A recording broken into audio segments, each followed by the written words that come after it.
So it was a light bulb moment for me. As much as we're scared of sharing our struggles, someone out there is going to understand and help you along the journey.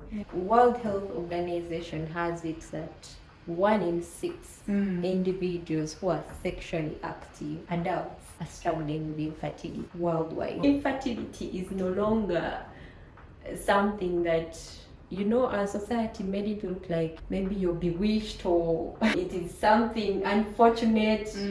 It's a disease labeled by World Health Organization, just as you would have cancer, you can have infertility. So the more we have this conversation, one at a time, I'm sure that it will open doors of opportunities of those who want to support the fertility industry, those who want to support the reproductive health sector.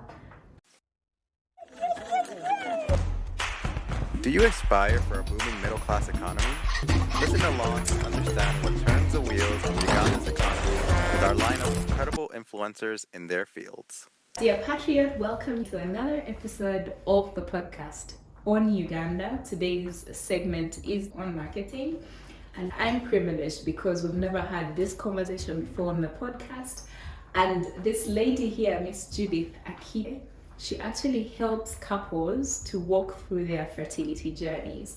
And I can understand a lot of people, would like to blame it on a woman, especially in Uganda. So let's hear it from the professional, from the expert. Thank you. This is such an honor. This is not her first rodeo. She's always on webinars. She's always speaking on panels and speaking at events. Yeah. So we are happy that you're also bringing that experience here onto the podcast, just so we can understand the concept. So I think this is very timely because I'm newly married. When I got married, I was ready to have babies, but my husband said, we need to wait. I never thought that was possible. Our great-grandparents had 12 children. Our parents' generation had 8, 7, 6. What has changed in terms of fertility? A lot has changed, especially because of new trends in our lifestyle, especially the foods that we take in, the environment that we often stay around has totally shifted the dimension of fertility. Yeah. Right now, doctors are wondering what is causing a surge in fertility, not even just fertility. There's a lot of infertility. Even 25-year-olds are struggling to have their first child. That's something unheard of in the past. Maybe because people were not sharing a lot then. They say infertility was there as far back as the Bible. If you look at the story of Hannah, Rebecca, it was there. These are conversations held within. Nobody wants to talk about it in public. Right. It's us who have gone through the long wait, trying to change the narrative around fertility, to create awareness. Since you came here, because you're happy to share your long wait. I'm overjoyed to share because any chance I get to speak, I think that's the first thing that comes out of my mouth. At least one person will relate to struggle. Yeah. So it's something I do willingly because of my own struggle. Growing up, I really didn't fuss much about giving birth. I loved children. To date, I still love children. But in loving children, I was never in a rush to have children. In school, you remember, if you can try to track back, we had the senior women who would come and teach us how to use pads and what periods are about. Yeah. But at home, those conversations are really not happening as much. Yeah. And for those who went to really traditional schools, they had to go through how to treat a man. Get some insights on how to prepare for adulthood. In primary, I remember they taught us how to put a pad on a knicker, what a period is. That was around primary 3. Lately, I don't see that a lot because you're not there. And also, at least I've tried to do a few research here and there and ask if such things are still happening. Years back, sex education was banned. It's making these young girls and boys have a certain understanding of sex that makes their bodies desire to do it, yet they are still young. It was banned because research showed an increase in teenage pregnancy. The conversations need to be had. If they had told me years back that the painful periods I had, the overbleeding from 13 through adulthood to What is the overbleeding? How many days? It could even be 5 days, but you bleed a lot to the extent that you don't have the energy to get out of bed, you're not yourself, your eyes are sunken, you feel literally sick. And every time you would try to complain, they would tell you that's what a girl goes through in puberty. It's normal. When you grow up, these things change. You will feel better as you grow. The more I grew, the worse it became. And still, you would go to clinics, go to hospital, they give you painkillers, and they'll tell you when you have a child, all will be well. My goodness, I wish I had known earlier. This was something that was brewing in me that needed attention, because later on, fast forwarding to 2020, when we had the lockdown, is when I realized that I suddenly gained weight. In 2 weeks, I gained 10 kgs. 10. What were you eating? Not even that I was eating. I was just eating normal. To me, I thought maybe because I was relaxed, sleeping, eating. I was 50 at the time, and in those 2 weeks, 60. At first, I was excited. I'd never been that fat. Finally, I have some flesh on my body. So my grandmother always says you need to have your body. Someone even told me, pinch yourself so that you don't grow small. And she told me one time, do you think you look nice, that skinny? What worried me at the time is when I reported back to work, looked at me and was congratulating me that I am pregnant. Because of the size? Yes, and also my stomach had somehow grown big. After their comments, even the clients I was serving were like, congrats on the COVID baby. So after a week, I remember my manager asking me, Judith, I find there's something off about you. Remember that time transportation was limited. I was lucky that where I was working, they were providing us with transport. So immediately after work, it was around 5, I went to the hospital nearby and I got myself checked. Prior to that, I had checked because I was with my partner. So we were excited thinking it's a pregnancy. Because the stomach was like fully blown out with that black fly that we nearly grew as if pregnant. Oh yes. But after testing, I got several kits and it was negative. Every test came out negative. And that's the moment something clicked and I was like, maybe it's something more than what I'm thinking. To me, it could be a cancerous tumor that worried me. Or exactly fibroids. I didn't know until we did the scan. I found out I had several of them in my uterus, and that is why my body was perceiving a pregnancy. All these pregnancy signs were because of this fibroid growing. I didn't quite understand what fibroids were, but I had a vague idea. The people were selling herbals. I had a vague idea it's something in my uterus, but I don't know how bad it is. When we did that scan, I remember the technician telling me, when are you considering having children? And I was like, why is this guy asking me? And he told me, you have multiple fibroids. But he did explain. He told me, go to the doctor, they'll give you details. I went with the scan results and the doctor was a lady. She told me, we have tested the blood, you're not pregnant, urine, you're not pregnant. So we found out that you have fibroids. And she was like, but it's okay. So many women have fibroids and still give birth. Now she didn't tell me how bad these fibroids were. And in me, I knew something is wrong. So, reflex action. I started crying. Will I ever have children? I started thinking of so many things. When I got home, I remember closing my door and running to my bed. I cried. I was wondering what is happening to me. How can I suddenly become so huge and I don't know what's happening to my body? So I went to Google.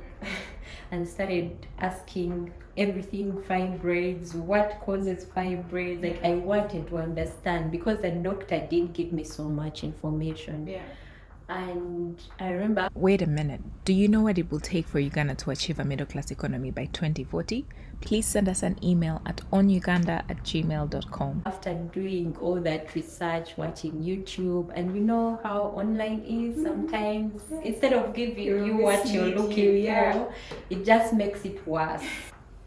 It makes it worse. So I got scared because I watched people that had fibroids and had their uterus literally removed the entire uterus because the thing had eaten up the uterus. And so I was scared. I was like, is this going to be my story? Yeah.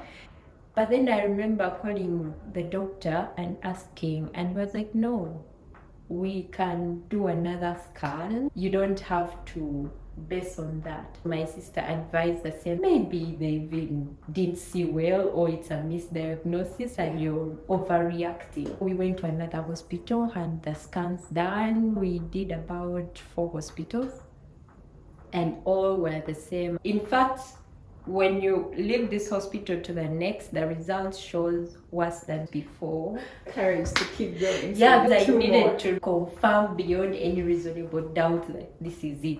Because I've heard of stories where someone is treated of something they are not even suffering from. Yes. So I needed to be sure. When we did the scans, the doctor asked me, do you know that you're emergency case? I can't believe you're walking. You should be in the theater right now. He told me you have less than a day to decide because we want to save your uterus. Wow. All this while, checking here, checking there, nobody told me that. It's until we went to that particular doctor that he said this thing. Which doctor was that? It was Dr. Joseph. Okay. And he was in partnership with Dr. Mahizi Emmanuel. Yeah. But later, when I decided to have the surgery done, it was them as a team working on me, and that's where the entire fertility journey began. Because when I asked about your journey, you have studied real estate.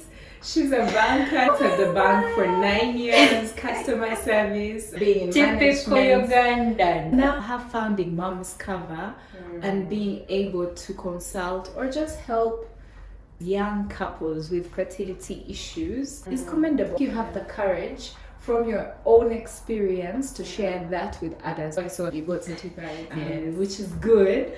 I know the rate at which infertility is going up is really high. Skyrocketing. So it's commendable that we have people like you. I know you have a care plan for couples. From where you sit, what are the issues? You talked about food being one of the reasons why you will still go to the villages these days and you still see a lot of people with a lot of children. Yeah. So apart from the food, what do you think are the factors that are contributing to the infertility? It's not just the food, it's also the genetics and hormone imbalance in women, especially after surgery for fibroids, removed them. And we started a treatment plan on conceiving with the help of the doctors, but it wasn't happening. And it's until one day that I actually watched an interview on TV, and this lady was explaining her condition, which is PCOS, polycystic ovarian syndrome. It's mainly because of hormonal imbalances that we have in our bodies that it manifests. So when she explained every symptom and sign that she was talking about, It was you. it was me. Okay. And after that interview, I knew I had PCOS. Were you still working with the bank then? Yes, still in the Bank of bank. Africa. Yes, I was still in the bank. So when I realized this could be me, I was still doing my reviews after the surgery because they need to keep checking. Yeah. I decided I need to get checked because this could be an issue. I did the hormonal tests and it came out positive. My challenge was I had many eggs. but they were poor quality. They needed boosting with hormone shots to grow to maturity and ovulate. There are women who bleed but don't ovulate. Who bleed but don't? Yes, ovulate. you have a period, Yeah. but ovulation has not happened No. because the egg has not matured. Yeah. So it was confusing. I thought, Yeah, if for I a minute. bleed, I kept thinking, if I bleed, I should be It's normal. automatic, right? Yeah, I thought everything was automated from childhood. They made us understand that once you get next to the boy, you could get pregnant. Yes. But that's not it. There's a lot behind that we don't know of, and that's So why science. a lot. But also, our bodies communicate a lot, only that sometimes we don't give them the attention they deserve. My case, I had pelvic pains. Everyone made me believe it's okay. Yeah. So it became normal for me. Overbleeding, missing of periods, irregular periods. You have a period this month, you skip 2 months, then the next.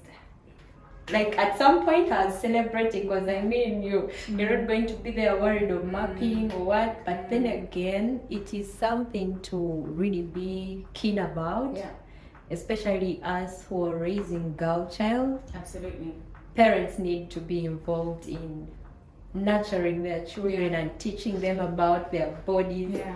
So going back, Would it be when you think about when we were growing up, right?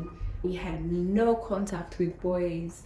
Kids today at 13 have a boyfriend, have sex at 15. Do you think the way we are living is contributing to what happens to us later? it could be, Yeah. but I know is that the environment also contributes a lot, and not in terms of which people are around you, but you realize that some environments have a lot of toxin. Yeah. You inhale a lot, you sit on the laptop all day, you have not walked even in a bit, and you wake up at 6, probably even at 5 a.m., return home at 9 p.m.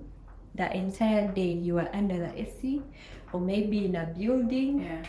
You have not moved out, so you've not done any exercise. Your body is lacking. You've not got any vitamin D because vitamin D is got between, what time is it when the sun is just thereabout? Yes. So you realize that you missed out all those natural things that help your body function well. And then you're at work, the lunch, maybe you're not even having it timely, you're not hydrating on water, you are busy. Especially the working women. And then you end up eating 1 meal a day or maybe later, and then you snack on something that is not nutritious. That keeps going from day 1, day 2, a month, a year. Your body is complaining, but you can't notice until the pain becomes intense. What's going on? That's how you hear that she's off because her cramps are so bad. And people won't understand. Maybe you're pretending. So from where you sit at Mom's Cover, this podcast is about achieving a middle class economy, and we bring on leaders like yourself. What are you seeing in your industries, in your work? Who is coming to these conversations? Who are you helping? What are those couples doing? Does one have a job? When I'm quite busy, when it's a busy season, I will struggle to get my period. But I go home, mix fruit, onion, and carrots in a smoothie, and then it will automatically come. Sometimes it's not about the science. Maybe that's even the science. I don't know. Who are you seeing? What are the trends you're seeing? The type of people we are getting are couples struggling to conceive.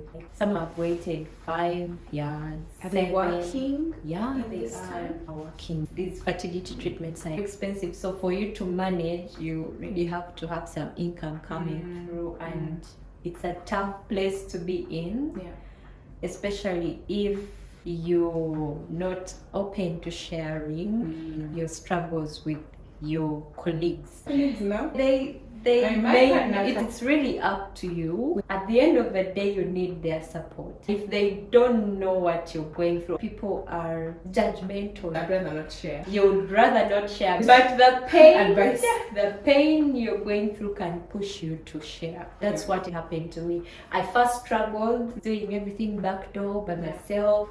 I would try and fidget and have my appointments over the weekend. But then I would leave work late, get there when the doctor has left.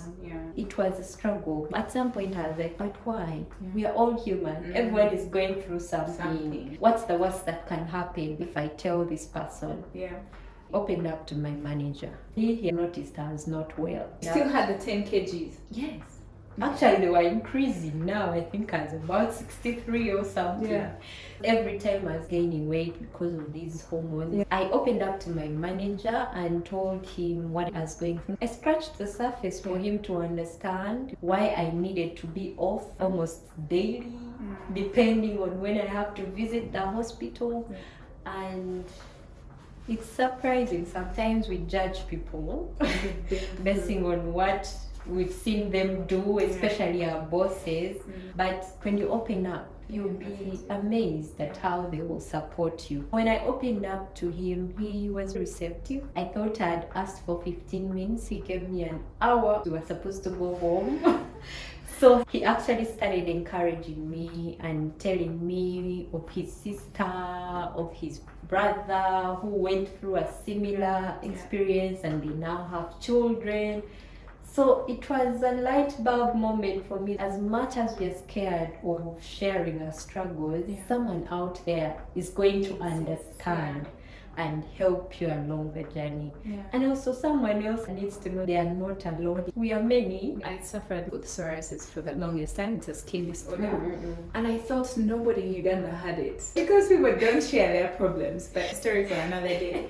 You alluded to the fact that these medicines are very expensive. So I would like to know from Mom's Cover, what are the opportunities for an investor or entrepreneur, and they think, wow, you started Mom's Cover, but what are the opportunities there they can jump on since there are limitations like expensive medicines, mental cases in Uganda are skyrocketing.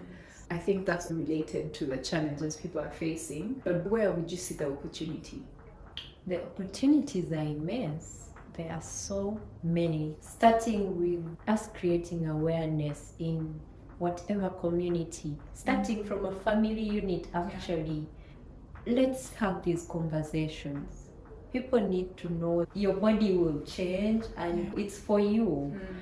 The earlier we understand our body changes, children around 2 years, if you put a boy and a girl, they'll be so inquisitive to know, that for you look different from me. and they're doing it innocently because it's natural. If you try and do your research about 2-year-olds, 3-year-olds, they are very inquisitive to find out, that for me I have this, you don't have this. And it's innocent, but that's what we are supposed to teach our children and let them know they are girls.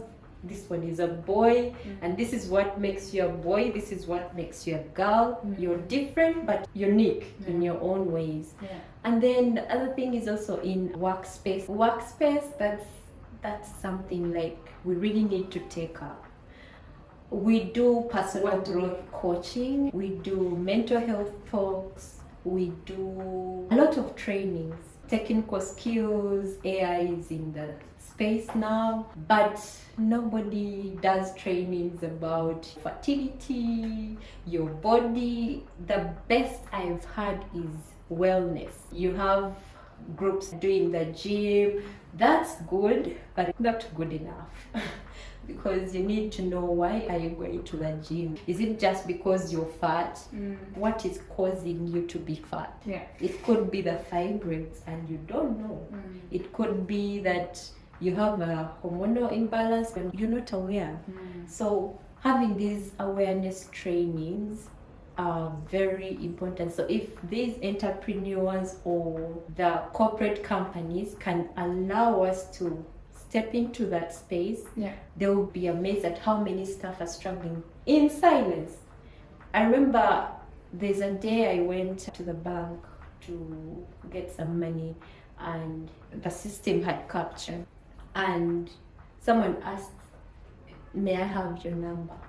Like on a kachit. They couldn't even say it out loud because the neighbor might hear. So they asked for their number and reached out later when they're out of the workspace. That's how bad it is, that I cannot even ask a question freely because I'm fearing my neighbor is going to judge me. They're going to think all the things about me. When you share you're struggling with infertility, people's minds go straight to maybe she aborted, maybe she's on family planning, maybe this, maybe that, except the true things that are happening, like you having the hormonal imbalance, like you having the fibroids, like you just having that genetic issue. Those ones people don't. I absolutely would have just thought straight. And then also in church, you find that that's the space that we are supposed to find comfort. That's the place that we are supposed to get closer to God and have all the hope that you can soak in. But you get to church and they know that you're married, you've not had children, they are counting the years for you. I have a lot of answers. What's happening? Nobody is asking what's wrong. Children are not coming. All they know is you're supposed to have children. And many times these are things that these couples are not open to sharing because of the approach that people come to them with. If you came to me, my auntie told me, you're not serious.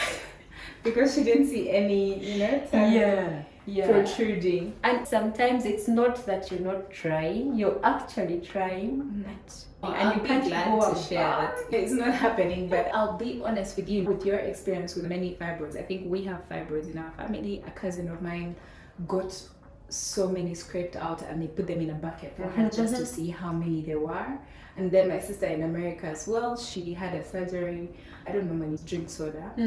I drank a soda and then I had a funny pain. So I thought, which day am I not busy? So that's the day I went to the hospital. And then the gentleman said, I told him, I just drank soda and I feel a weird pain. And checked me out. The pain was on my right, but then he said, but I found something on your left. And then I thought, okay. And then he said, it's a fibroid as big as an apple. 7 centimeters, and I never felt pain prior to that. He said a lot of women have these issues and you will be able to give birth, blah blah blah, but as long as it doesn't hurt you, well and good. I never took it seriously until your story, but I think I chose a day when I was less busy. Like I feel like work takes over and people have ambitions at work. If they think of sharing struggles, they probably won't climb the ladder as fast as they want because someone will tell them, that one is traveling. I don't think her mind is up to it. In terms of policy, where do you think we're lacking? You talk about expensive drugs and lack of awareness, which you're rightly advocating for. Where do you see the gaps and where do you need the help? The gaps are mainly on fertility treatments. Recently I read papers, it was New Vision. Dr. Mutumba, she was advocating for a cut down on the costs of fertility treatments, and that was exciting because if you see someone else have a vision that you are working towards too desperately, it makes you really happy to see that there are some other people who are making the strides to see a change. And I wish the Ministry of Health, together the medical professionals and insurance companies especially, they come in and say, no, we don't insure that. Yes. What? Why are we paying this money? I wish they would have a subsidized package for fertility treatments. Most expensive? Expensive. They are expensive. Maybe that's why, because they're costly. The surgeries are in millions, depending on where you've gone, but still the range is the same. And you find the couple navigating this has already gone through so much. First of all, people start from down. They start by buying these herbals, which are also not cheap. I remember someone recommending them for me, those herbals. But Do when they you would work? inquire, Yeah. I can't be certain they work. Yeah. What I usually advise couples and women to do is to get checked at the hospital. Yeah. Because when you get checked, you know exactly what your problem is, as opposed to just taking a concoction that you have no idea what has been mixed there. If only they would be certified. You know how you go to a supermarket to purchase something, Yeah. and it has the content that is on that particular item, vitamin, protein, the quantity. If that was done, maybe that would be okay, because you would know the side effects. That's the challenge with herbals. You can't know what you're taking. If anything goes wrong, where is the fallback position?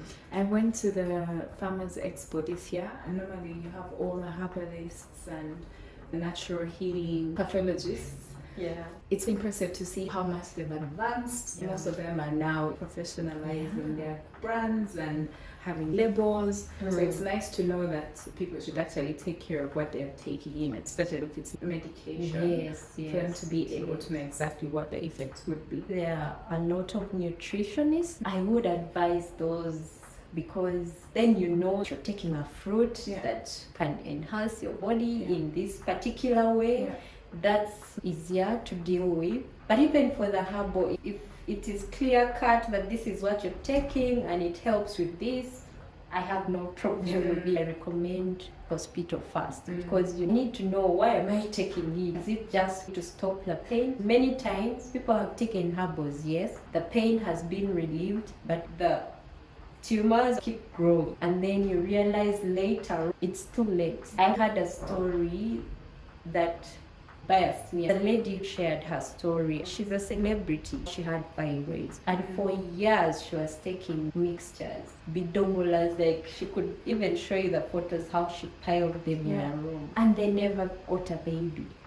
So she was regretting and saying, I wish I had started with a hospital. By the time she got to the hospital, the fibroids were too big. They had completely destroyed the uterus, and there was nothing we could change. She had hit menopause, and there was no reverse mode. They just had to remove it. So I'm As curious, a when they woman- scrape them, do they go inside of you from... They cut a C-section if they are too big to be extracted through the laparoscopy, because What is that? laparoscopy is a keyhole surgery. They just create small incisions to insert the camera, Yeah. and then incisions to insert whatever they're going to use to extract what is But if inside. it's as big as an apple, how does it come out of that? They cut it into Oh. small pieces and extract it. Yeah. I had a laparoscopy. So where did they... The belly, Oh, yeah, somewhere like at the here bikini. below the umbilical cord, right above the umbilical cord, depending on how many are there, Yeah. so that they can try and extract them out. Yes, so I had that twice. The first time to remove the fibroids, and the second time they were correcting the tubes, because they had blocked tubes. So So did even you while give they back? were correcting the tubes, Yeah. they found out 2 fibroids had grown back. That's what they told my sister. They told her, you either have to give birth really quick, or they'll grow back as fast as they cut them. Yeah, So- there's no assurance they won't come back. Yeah. But the surgery is to help you just quicken the process of Yeah. conception, so that it's not so difficult.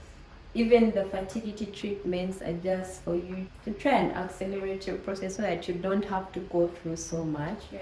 And recently there's a lot of blocked tubes, and I think mainly because of infections in women. There are many times when even in school you would have those itchy discomfort, but you can't even tell your friend. I mean, Because they relate it to not they will being start hygienic saying and- not being hygienic. They will Yeah. say how you're sleeping around. Like, everything is tagged to something that makes us not want to open up. Yet we need help. That is so true. Oh my god. And I think we could go on about this because we're both ladies, Yeah. probably going through the same situation. But I'm curious, did you have babies? Yes, I have a baby. Okay, congratulations. Thank you. I have a baby. Do you want another one?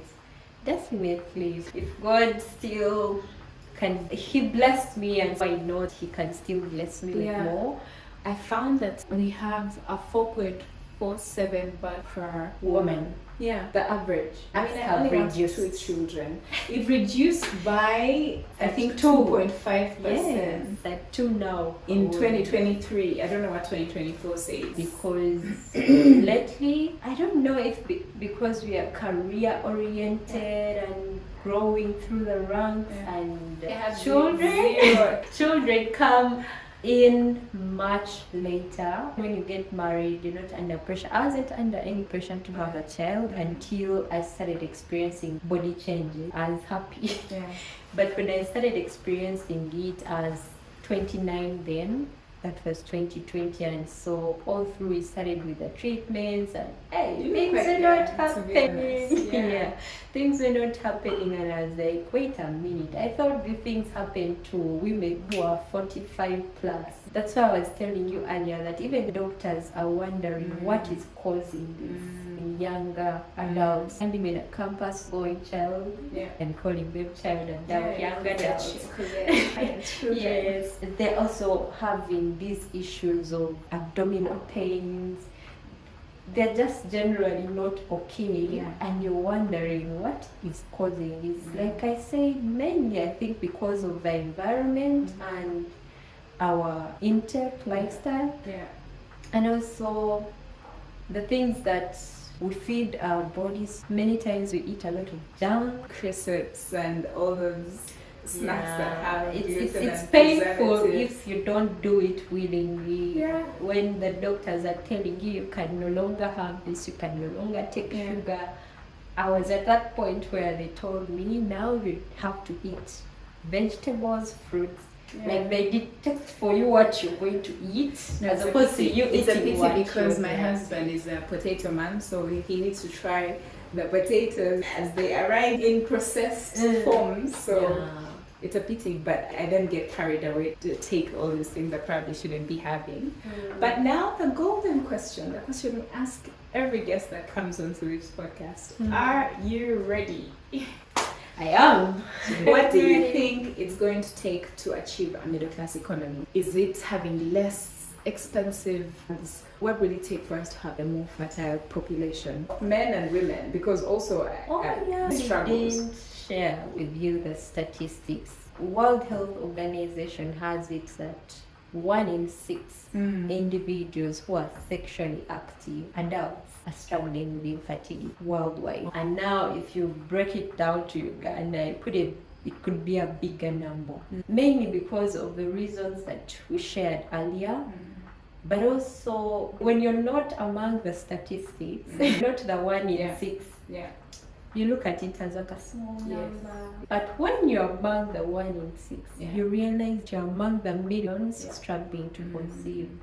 And also, I don't know if I can share the types of infertility because that's important. Infertility happens when you're trying to conceive, like you've had sexual intercourse for at least 1 year with your partner and you're not conceiving. There you will be labeled infertile. And infertility is no longer something that, our society made it look like maybe you're bewitched or it is something unfortunate. It's a disease labeled by World Health Organization, just as you would have cancer, you can have infertility. People need to understand that this is a medical condition that needs attention, and if given the right attention, you can actually have the children. Also, National Institute of Health did their statistics, and they say that 92% of the couples who struggle to conceive because of unknown factors, because there's also unexplained infertility. You're just not getting the babies, but when they check you in the hospital, everything is tick. Those ones, 92% of those, when they get support of their medical fertility treatments, they conceive and they have children. Away from the definition of infertility, there is primary infertility, where you as a woman have never conceived and the guy has never impregnated a woman. While trying to conceive, you can't get a baby for those 12 months. Then the secondary is when either of you has had a child before, but even when you try to conceive, the baby is not coming through. The interesting one is the relative infertility that is talked about. You actually get pregnant, but you can't keep a pregnancy to full term. You get pregnant, you lose it at 6 weeks, you lose it at 8 weeks, but you get pregnant. The body just can't keep a baby. And many times there are interventions that have come through where you can do IVF for a person going through that might not, because you can still lose it. A couple of relative infertility, they advise you use a surrogate, which is painful not to carry your own. It has so many emotional tolls with it. Even you just accepting that let my egg be taken, and it's a tedious process, first of all, to extract those things from you and your husband. It's very taxing, costly. In Uganda, there are centers doing it, but it's hard for these couples. So it's good for us to understand these activities so we can support the couples. Every person should get involved in this drive. If it's just a few people, it might take longer. When there's force behind something, it goes faster because your voices are being heard. But if your voice is subtle, it might get missed out or it might not be heard by the people that are supposed to hear it. So the more we have this conversation, one at a time, I'm sure that it will open doors of opportunities of those who want to support the fertility industry, those who want to support the health, reproductive health sector in many ways. And if you can backtrack, they withdrew some aid from us and the impact is being felt. Tell me about it. The impact is being felt. Recently, I just read yesterday some article on how teenage pregnancies are shooting up, mainly because the support that was being accorded to the girls in school, they were under certain umbrellas that would take them to school to study on those sponsored programs. But now they're seated home, redundant, and So they're taking advantage. And also it's very sad that even family members who are supposed to be the ones taking care of them are actually the perpetrators. You find that an uncle has defiled the daughter. Like, it's messy, and that's why I was telling you that all this starts from a family unit. If you create a strong foundation for your children, they will know what is right and wrong. As much as they are tempted, they'll remember, this is what I am supposed to be doing. We were raised in different homes, but what sustained us at campus is what our parents did when we were younger. Now, you have the decision in your hands. So if you're grounded, you will know which route to take. And we can do better starting from our family units and sharing these conversations. I believe when people listen to this, there will be a new mindset, a shift in perspective. They will look at it differently when they meet a person going through infertility. They will understand it from a different view. I couldn't agree more. Miss Judith, thank you so much for your time. I think we could go on and what is the meaning behind mom's cover with a Q? Cover with a Q means waiting for God to act. What better way to wait than to wait on God, because there reaches a point where even the doctor doesn't know what's next. The best he can do is he's a vessel supporting you to perform God's miracle through you. And I remember my doctor told me so. Like, at the point where we had done these surgeries, treatments, and nothing was happening, I remember him sitting us down and telling us that there's a reason why God created us with body parts in pairs. That was profound. That became my anchor. And a miracle happened a few months Right. So yeah, there's a reason. Thank you for listening in this far. I really hope that this conversation was helpful to you. Share this episode with your colleagues or friends that you think will benefit from this information. Let them know what you're listening to. Would you also rate our podcast? Because once you rate our podcast, other people like you are able to listen to this information and use it to their own benefit. On a lighter note, follow us on TikTok and Instagram. Would really like to hear your thoughts.